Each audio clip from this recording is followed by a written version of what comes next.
So yeah, any of you think that you have imposter syndrome out there, believe me, it never goes away.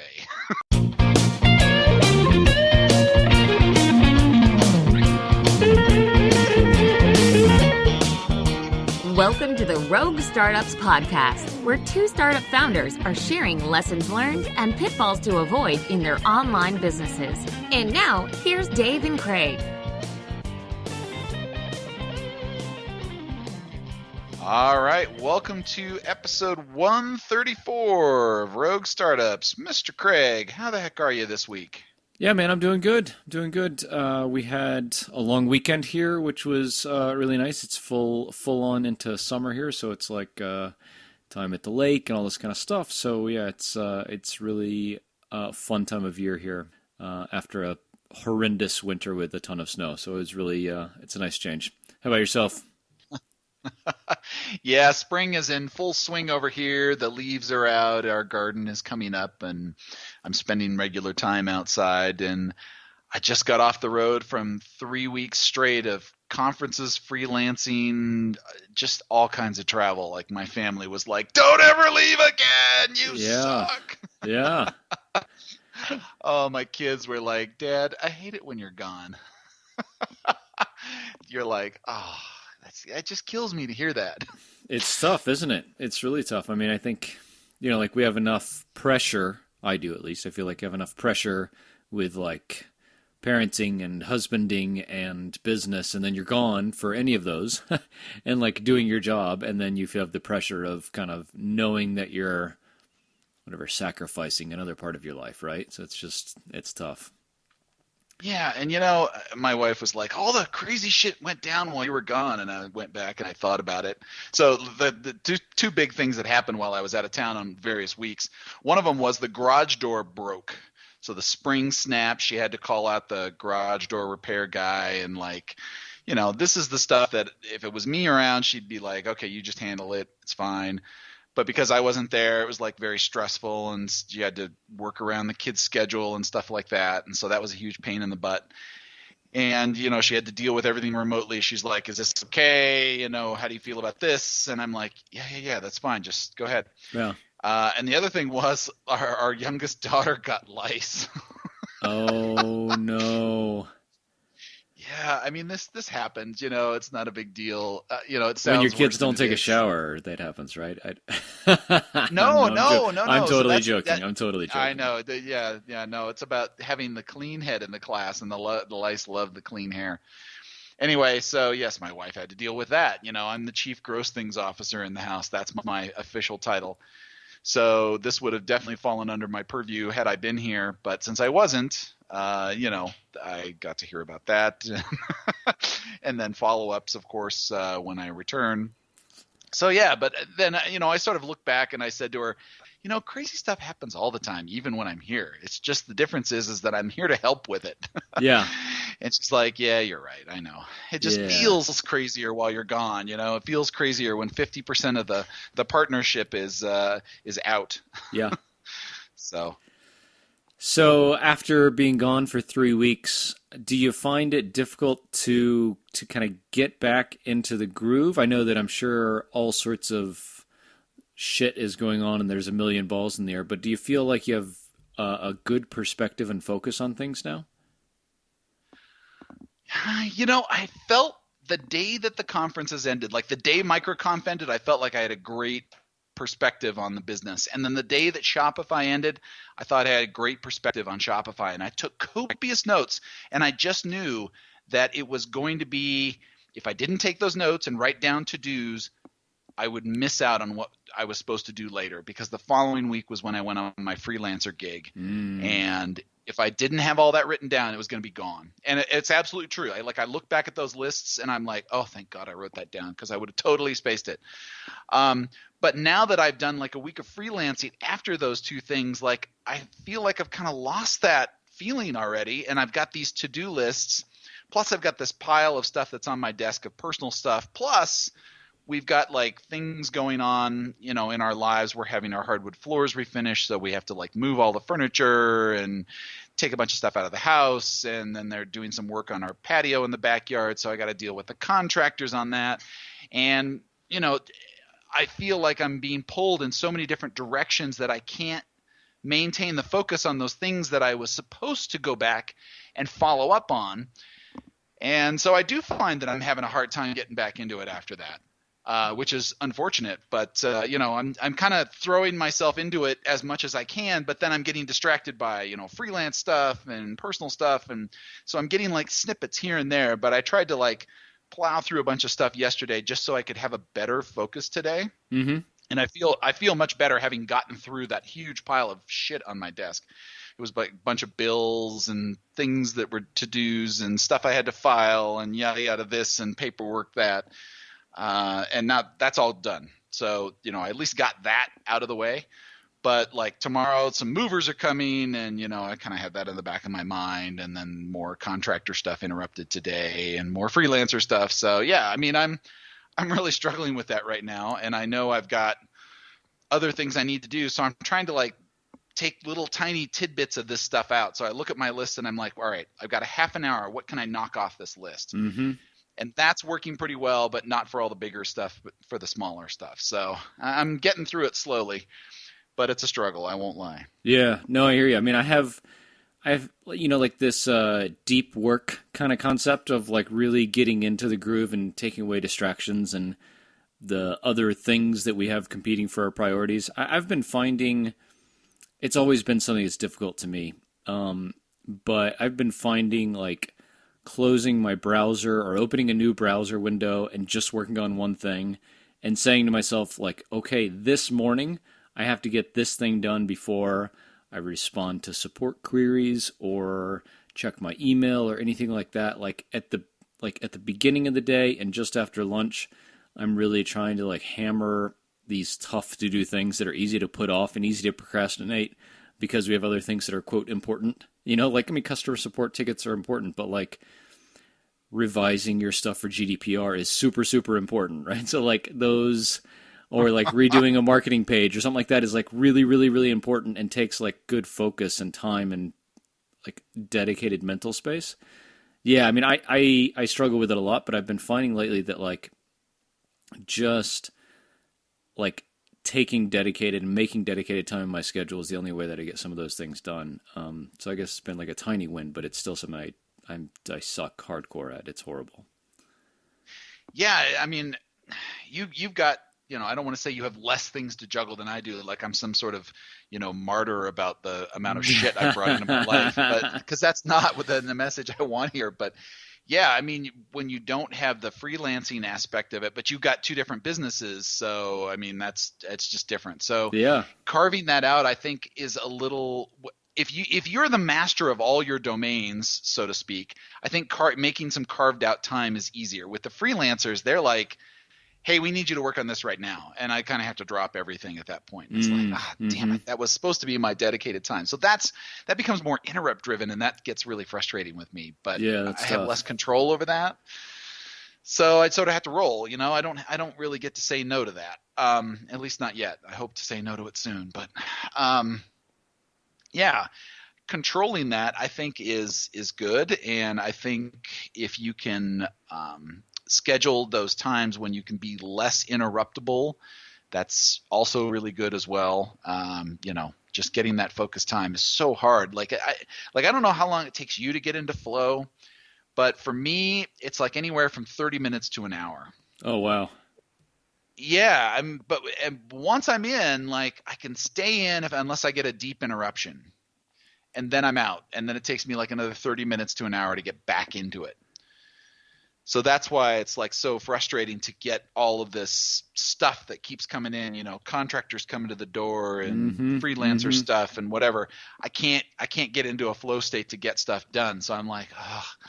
So I have to find smaller tasks on my list where it doesn't matter if I'm in flow because that's a 5-minute task. Like you're not going to get into flow doing a series of 5-minute tasks, right? Unless they're all the same thing, like 5-minute task after 5-minute task, and then you're into repetition. But yeah, that's hard. That's just it's difficult to manage that. And it is what it is. Yep. So, but I am excited post Shopify, post MicroConf about possibilities here. I got tons of agencies to follow up with. I was just having a discussion actually with one of them on Slack, in the Shopify partner discussion, and they were saying, hey, we only have 2 recommended apps. DM me if you want to be one of our recommended apps for our clients. And I'm all like, oh, hell yeah. Yeah. So, and then I was discussing with this with him, and then I realized I went into this, it was like going into a gunfight with nothing, So you got into the conversation and then... And that's when I realized I didn't know what the standard offerings were for like SaaS affiliate deals. So I'm like opening up another Slack window on the side, and I'm like asking all my SaaS friends, like, so what's the standard affiliate deal for SaaS? How long does that go? Is it one-time payout? Is it a percentage? Is it? And I'm trying to like get this information as he's typing in the other Slack over here. And then I realized that the initial offer I gave him was like not that interesting to him. Uh-huh. And now I know why, because what I was offering was not very standard for SaaS stuff. And I was like, damn it. That's a kisser. That's a kisser. Yeah, but then I looked at, oh, man, this is killing me. So I'm looking at what, typical affiliate programs pay out in SaaS. And that's like, I don't know what you're planning on offering for Sales Camp or if you do anything for Podcast Motor. But like Aweber and ConvertKit and those guys, they're like 30% a month. Yeah. So we don't have a formal program for Podcast Motor. We will have one for Sales Camp, but we do have one, and it is, I think, very successful for Castos. And we pay 20% lifetime recurring, so for the life of the customer. And we are one of the few, if not the only one, that pays lifetime commission. So we're able to get away with 20%. But I would go higher if we needed to. Yeah, I think you got to pay 20, 25, 30%, depending on how competitive affiliate activity is in your market. Yeah. Yeah, I don't know I haven't looked at the other programs of other people that are like direct competitors that are larger than us. But, like I'm already paying 20% to Shopify. So if I'm paying another 30% on top of that, there's half my revenue gone. Yeah. Right off the top. So like my LTV just got taken off at the midsection, which is brutal. Yeah, but that, maybe this is a better way to acquire customers. The guy that I was talking to, I was saying that I wanted to have 3 months, like they had to be around for 3 months before I paid, because that would get them past the 90-day churn window. Although I don't have a ton of churn in that window, but I just, I didn't know what kind of customers they would refer and whether they would work out or not. So I just wanted to have that as a thing in there, and he was like, yeah, 3 months is too long, I can't wait. Yeah. I've not heard that kind of thing before, but it might be in other industries, but yeah. Aweber does it. Okay. Or no, I'm sorry, Infusionsoft does it. Infusionsoft, and they have a $500 one-time payout per customer. Okay, well, so that makes sense after 3 months then. But if you're paying monthly, then just pay them every time you get paid. Yeah, but if you know how much an Infusionsoft install costs, like $500 is nothing. Right. So those Infusionsoft guys are awfully stingy with their affiliate program for sure. Right. But I guess they can be. They're making bank. So yeah, I am not making bank yet. So I need to find a way to grow. Yeah, I think I kind of compare it to what I expect my customer acquisition cost to be if I was only doing like blogging or like paid ads or something like that, 20-30% of the lifetime value of a customer paid to acquire them is probably about what I would spend. So to pay an affiliate that, to know 100% guaranteed that you have that customer is kind of reasonable. So I look at it as like the safest bet you can make when acquiring a customer, right? Is like those people are only getting paid when you get paid. So there's no risk, right? It's not like running a bunch of Facebook ads that could result in nothing. Right. So are you basically saying, so where did you arrive at those numbers? Was that just stuff that you had done a survey on, or are you just pulling that stuff out of your backside, or what? Pulling it straight out of my ass. Yeah. No, I kind of benchmarked it against what other competitive SaaS affiliate deals are. And I just went and looked at, Drip and ConvertKit and all these others, and some not necessarily in our space, but like WP Engine, like other hosting related ones and saw like, 20, 25, 30%. Talked to my buddy Carlos at Quaderno. They do quite a bit of affiliate stuff. They pay 25 or 30%. So, yeah, I mean, I think you look at it as like it's all upside, right? I mean, it cuts your customer lifetime value, but it's better than nothing. And there's almost no risk, right? Well, it definitely reduces the risk, and it's a customer acquisition channel. Like, I mean, I realized that, after this whole thing with Shopify, again, I was walking into an entirely different gunfight, completely unprepared. So, I talked to one agency that was there that actually hosted one of the events. They had this big, nice building, and I was like, I'm totally out of my league here. Okay. But I just went up to the guy and I was chatting with him and I thanked him for the space. And then he asked me what I did and I told him about Recapture. And he's like, oh, well, we would love to get a demo of your app. And, so-and-so is usually in charge of that stuff there. And, we like to have a whole list of whatever is available out there that we think would be a good fit for certain clients. And so why don't you just set up a demo and we'll talk. And I was like, oh, yeah, of course. I'll totally set up a demo. And I'm thinking to myself, oh, fuck, I've never run a demo before on Recapture in my life. So, yeah, any of you think that you have imposter syndrome out there? Believe me, it never goes away. Yeah. You're always faking it until you make it. So you just learn to do that next thing. I kind of liken it to the Matrix where you're like, whoa, I know Kung Fu. It's like you're not going to know a demo until you do your first demo. So here I am learning on the fly. I got the big pick jammed into the back of my brain, and Tank is typing away on the keyboard and jamming away the stuff for uploading demo to Dave right now. And in 5 minutes, I'll be like, whoa, I know demos, And it's classic. Probably still going to suck, but that's okay. That's the only way you learn, right? My wife and I joke about it after we go to dinner at a friend's house here or something. We come back and we say, "I know French," because you just get like French inundation for 3 hours at dinner, and you're like, "I know French." Yeah. So spoiler alert: Dave and I will be doing an episode on demos here in the near future because we've been doing a bunch for Sales Camp lately, and yeah, it's been interesting. And definitely not just like how to do a demo, but who and what type of business should do demos or like have a demo as the call to action, I think, as opposed to sign up for a free trial. We've been kind of evaluating all that and I think have settled on a pretty good setup at Sales Camp. So yeah, we'll definitely be talking about that in a future episode. So stay tuned. Yeah.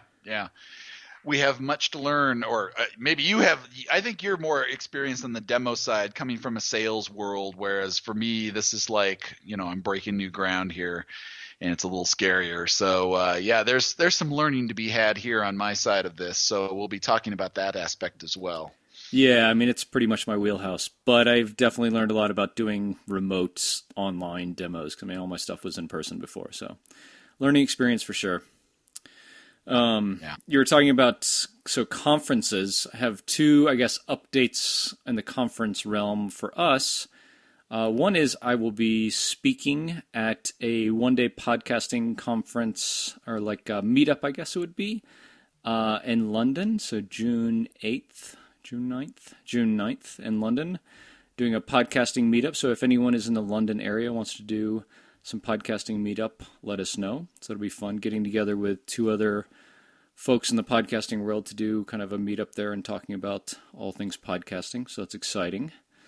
It's been a while since I've talked in person about podcasting, so that'll be fun. And then we decided our big conference in the podcasting world is called Podcast Movement. It's in Philadelphia in July, so we're going back to the States for like a month. And Castos is sponsoring basically the entire first day of the conference. Several workshops. We're going to be sponsoring them at Podcast Movement this summer. So yeah, it's my first time as a conference sponsor, but it was a really cool opportunity to be involved in some cool like workshops and small groups and stuff like that I think we could have some real kind of access to people that are kind of in our target market. As well as kind of just putting our name on the proverbial map. So, Yeah, all sorts of talk about imposter syndrome. Like I have to get one of those like pop-up banner things and like cards and T-shirts and all this conference swag stuff. Figured out that I've never done any of it before because I've never sponsored an event before, so I have to figure all that out remotely and have it shipped to Philadelphia in July. So that'll be a bucket of worms, I'm sure. I have no doubt. Just in my very brief stint of looking at stuff I panicked a little bit about this before Shopify Unite, and in the end I didn't do any of it, which was probably a good thing. But I was thinking, oh man, should I have some conference swag and give it out? And I was glad I didn't. It was the wrong way to approach it, because it's not like I was a sponsor. It's not like I knew anybody there. It's not like I was going to talk to customers and give them a little treat or a reward or something like that. So it was all just discovery and trying to figure it all out. But if you're the sponsor, that's kind of different. You know, people kind of expect, all right, well, what'd you bring me, man? Right. Where's my USB stick? Well, I wouldn't, given all the problems that people have had with USB sticks, I will never put a USB stick in my computer now for life at this point. If somebody gives away one of those at a conference, I'm going to be like, oh, great, I'll just throw that right away. Mm-hmm. Mm-hmm. Good times. Yeah. But no, I mean, I think your point about imposter syndrome never going away is 1,000%. I mean, I think if you're not always uncomfortable and always learning, you're not moving fast enough and you're not moving your business forward. Because, I mean, we're constantly just saying, what the fuck is going on? What am I doing? How do I manage this? And it's great. It makes it exciting and stimulating and really cool to be doing all the time. So I think it's, if you can view it like that, I think it's really great, right? If you view it as like, my life is falling apart all the time, then you're going to be stressed. But I think if you view it as like, wow, I'm learning every day and this is so cool. If you can have that perspective, then it's great. Yep, I agree. So the other thing that I wanted to bring up on the podcast today was that there was a major announcement in e-commerce. And it's interesting because I'm in a bunch of different channels to get the WordPress perspective and the Shopify perspective and then the Magento perspective on Twitter. But Magento got acquired by Adobe for 1.68 billion smackaroos. With a B. Billion with a B. And everybody's kind of scratching their heads at this. Like, what is Adobe getting out of this? And it's kind of funny to see the Magento communities doing a bunch of live streaming stuff and talking about this, and they're all expressing their opinions or whatever. But from an e-commerce perspective and a Shopify / Magento app store guy, I'm just kind of left wondering, what the heck does Adobe get out of this here? Mm-hmm. It's super bizarre. Like, they have this thing called the Adobe Cloud Experience, but literally until this deal, I had not heard one person refer to this on anything. And maybe that's just because I'm in the wrong circles. Maybe it's because, I'm not in the enterprise-y stuff anymore, and that's just only enterprise-y stuff. But now that I've looked at it, it's like, well, it's kind of like Google Analytics and Google AdSense and maybe some AdWords stuff in there. But I'm like, what the hell does e-commerce have to do with this? So yeah, that was really bizarre. Like, I didn't get that at all. And Everybody's kind of like, I mean, literally all communities are shrugging their shoulders. The Magento folks are like, I don't know what the hell this is. And Woo folks are like, what the hell's Adobe get out of this? And the Shopify folks are like pumping their fists in the air going, woohoo, everybody's coming to Shopify now. Mm-hmm. Mm-hmm. Oh, yeah, right. So I'm thinking this was the perfect time to move over to Shopify. Like, if everybody starts bailing off Magento and heading over to Shopify in droves, I'm in the right space. So that's good. Had I not already done the app, I probably would have panicked and started the app now. But I feel like I'm good. We're there. That's not a problem. But yeah, it's interesting how when you're in somebody else's sandbox, one day and one event can have a massive impact across the entire ecosystem. And this is one of those days right here. Yeah. So. And so, I mean, we were chatting about this before we started recording. So Magento is a little like WordPress and like the WordPress.com, where they have a enterprisey hosted solution, right? Because Magento, like WordPress, is open source, but they have a paid version, obviously, too, right? Which is what Adobe acquired. Yeah, I'm not that familiar with the entity of Magento itself, but I do know that there's like this thing called Magento Commerce where they sell the enterprise licenses, and I think they're working on a cloud offering. I think it's available. I'm not 100% sure because none of my customers on Recapture use it. But the Magento cloud offering is like the enterprise version of Magento, hosted like WordPress.com. So they take care of all the hardware, patching, yada yada yada issues, and all you do is run your store for the low price of tens of thousands of dollars a month. Right. But the thing that they bought, I'm pretty sure, is that. Like the Magento itself is open source, so there's a piece of it that everybody has access to. It's on GitHub. You can't take that away. Like anybody can download it. So that part I don't think has really changed. I think it's just the other company that has. But they're kind of the ones that are driving most of the fixes into the Magento, the community edition they call it, which is like the regular open source stuff. And that usually comes out of enterprise. So of course, the Magento community that's mostly on the community edition is like, they have a lot to say about this. And, it's funny because I've talked to other Magento influencers and they're like, number of partners that I've talked to today that won't say anything about the upcoming deal, 7, 8, 9. Like they're just counting on all of the numbers as they're going and asking different people. They're all kind of mum on the sale. And I'm sure that there's an NDA that went into effect after the sale went down or before it went down. But it's interesting that nobody seems to really know what's going on at this point with that. But yeah, it's that split open source. It's like a Red Hat model where they give away the JBoss server, but they have the whole, hey, we'll do professional services behind that. And I'm pretty sure that's the way that Magento kind of runs it here too. I mean, my opinion of Adobe is, not great. I don't. That's the short version. I mean, Photoshop is obviously in the Creative Cloud now is kind of their thing, and I know they were a very early entrant into kind of SaaSifying what was a downloadable one-time product in Photoshop, right, and making it a subscription thing now. But I mean, my understanding from like the creative world is that everyone is moving to Sketch, right, for website design away from Photoshop. The Creative Cloud has some assets that are still kind of best in class, but I don't know, my opinion of Adobe and the Creative Cloud is it's a little bit of a legacy item and I don't know, getting into kind of has-been territory. I don't know, is that accurate?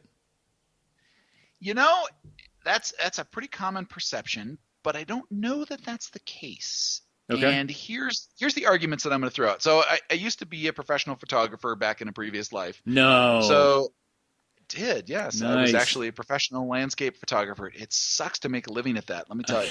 I can imagine. Which is why I'm here. So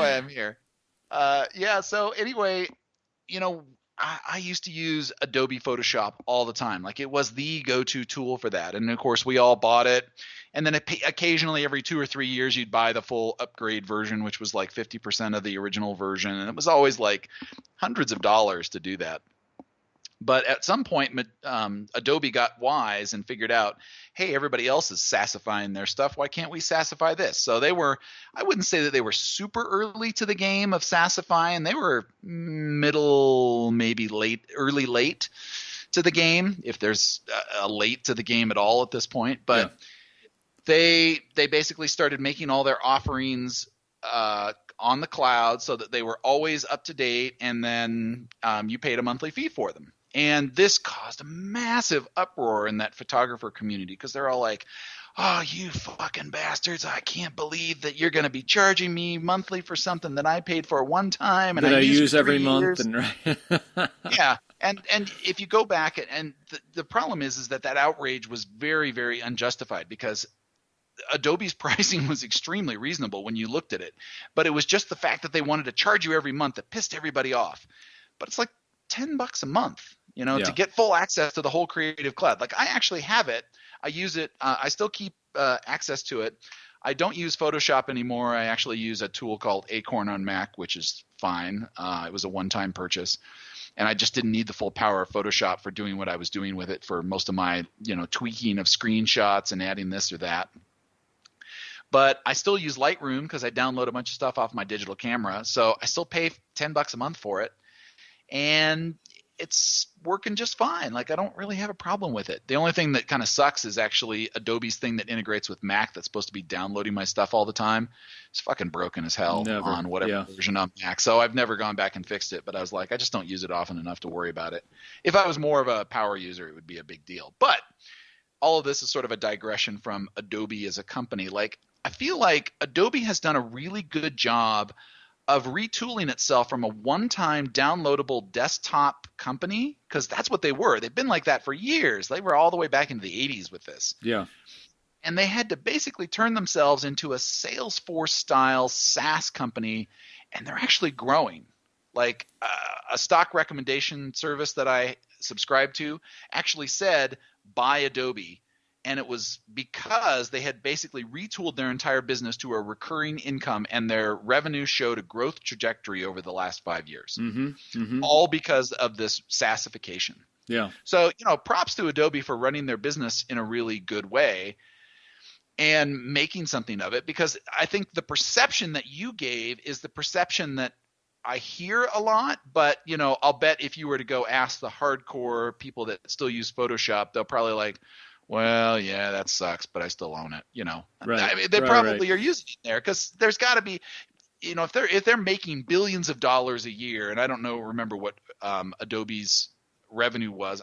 The number 13.5 billion sticks in my head for some reason for 1 year's revenue, and I don't remember when that was or whatever, and I could just be making that number up completely. But you don't make $13 billion or hundreds of millions of dollars a year if you're not selling to somebody somewhere somehow. So their model must be working in a reasonable way, even if a lot of people are bitching about it. So that's, one of those, people can complain about your prices, but if they still turn around and pay you, you're probably at a good price point at that point. Yeah. Like, you don't want to go higher than that, but you've got enough lock-in or product market fit that they don't want to go to the competitor. They want you. Yeah. They're just going to complain about it. I've seen that on WordPress. Like, I have a couple of guys that complain about specific features that we've not had. And I'm like, I think I've had one guy complaining about the same thing for 2 years.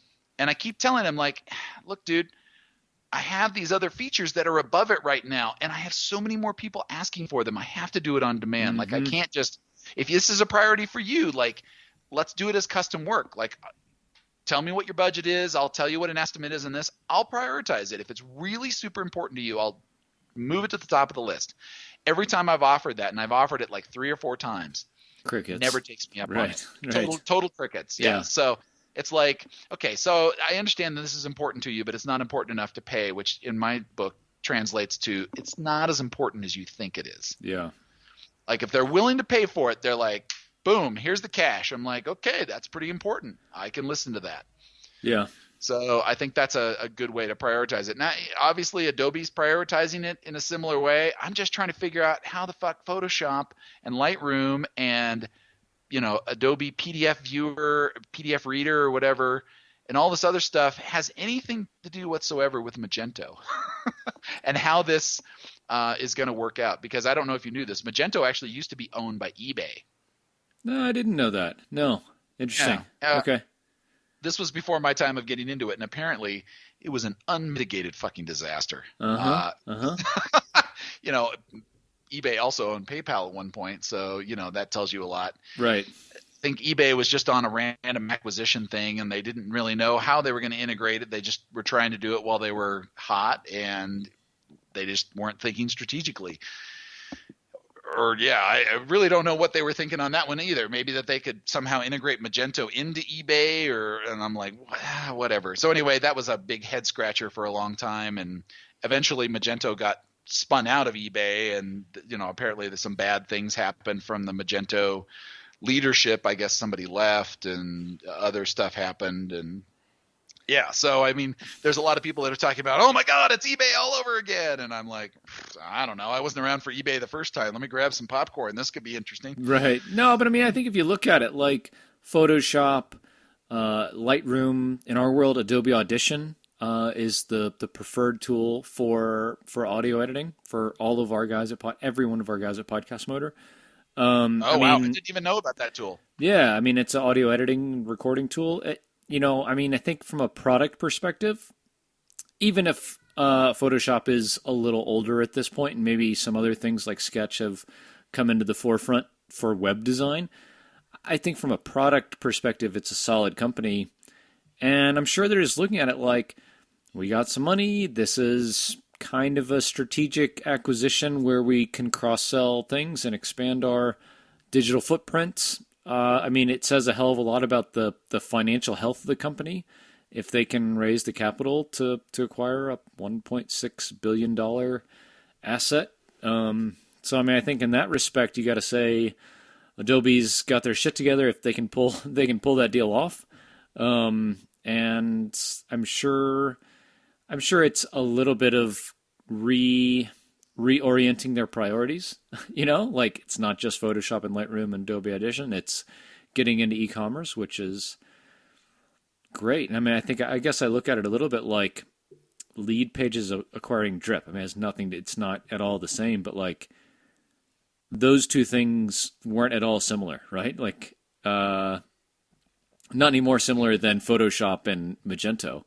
But I can see like in the Lead Pages world, like I can see where Drip fits. Like that makes sense to me. Like Lead Pages is all about having these, funnels that people are going through, and email marketing is like an obvious addition to that already existing sane world. But with Adobe, I'm like, so where the hell does e-commerce fit in with Photoshop? And, this Adobe Experience Cloud, like who the hell uses it? Mm-hmm. What do they do with it? Why does analytics and advertising have anything? Well, okay, that's a stupid question. Analytics and advertising have everything to do with e-commerce, but this is like, it's almost like the cart before the horse, right? You have a bunch of people that are using analytics. They need e-commerce before they do that stuff. Because like, what is it that you're measuring with advertising? What is it you're measuring with analytics? What is it you're advertising for? Right. Yeah, I mean, I think it's probably their foray into websites and hosting and e-commerce and all these other things that maybe their existing tool set can cater to, and maybe they have a bigger plan, probably like Lead Pages and Drip, to create like a suite of whatever online tools. I don't know, but I'm sure they have 1.68 billion good reasons to do it. And I mean, it's cool. I can understand from the perspective of the folks in the Magento community, especially if they've been burned before with, the eBay thing, that they're a little hesitant about it. But I mean, for a company to put a bunch of money behind your brand and your product is a huge vote of confidence, right? Because they got a lot invested in making that work now, right? Like that's, in a lot of respects, I would feel really good about that if I was a Magento guy. I would be a little concerned that like the other side of that coin is like in the e-commerce world is, we talked about last episode, like Shopify owns the whole stack, right? So like, what if now Adobe just kind of shuts down all the open source development and makes Magento just like a closed ecosystem and kind of privatizes it? You'd have a ton of pissed off partners at this point because I mean, from a business perspective, if that's the best way to go, and they can look at Shopify and say, well, Shopify does it like this, and they're obviously hugely successful. We can leave an open source component to it, but we'll put all of our resources into the private part of it. I don't know. That would scare me, obviously, but that's the only downside I can see. Well, I guess it's up to the winds and the gods right now to find out exactly how this thing all shakes out. So yeah, that's bad. Yeah, interesting. So yeah, we were talking about kind of prioritizing development, and we just had a very real kind of experience of this where we had a feature that a couple of our customers, existing paying customers, had asked for, that would be kind of a fun, neat thing that we would develop.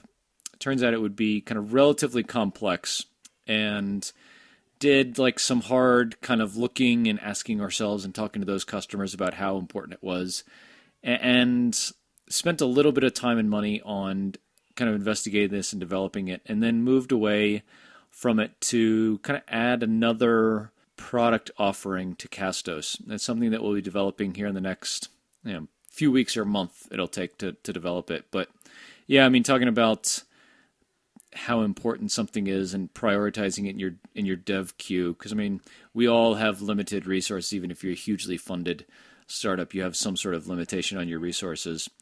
We kind of learned a little bit the hard way, like, don't just look at what some customers say to build a thing that's nice to have, but really look at, like, for us, it's like, how can we either get more customers onto the platform that we have now, or get a platform that has more valuable offerings that people are willing to pay for. And so that's kind of where we're going now, is like looking for other ways we can add value to the platform and the plugin and to podcasters. So I mean, it was a nice way to learn a lesson, like a little bit the hard way, but not like losing our ass. But I can see that like you can go down this rabbit hole and make huge mistakes if you aren't very conscious of your time and financial resources when it comes to development. So I'm excited. And even when you're conscious, you can still have problems. No, totally. But I mean, I'm excited to kind of talk about that more as we get closer, and like the dynamic that it will add to Castos from like a business and product perspective, because it'll be really cool. But it's taken a fair bit of like thought and planning to how we'll position this new kind of offering. So yeah, it's not just development time and money. It's like, kind of where does this fit with the rest of the stuff we do? So yeah, it's been an interesting exercise so far. Very cool. Very cool. Well, I hope to hear more about that in the very near future. Yeah, for sure. So if you have any thoughts, questions, or comments that you would like us to chat about, whether it's about the whole confusing Magento thing, Focus, or Craig's new thing that he can't talk about yet, send us an email, podcast@roguestartups.com. And if you've got 5 minutes, we would love to hear from you on iTunes with a review of the podcast. Until next week. Thanks for listening to another episode of Rogue Startups. If you haven't already, head over to iTunes and leave a rating and review for the show. For show notes from each episode and a few extra resources to help you along your journey, head over to roguestartups.com to learn more.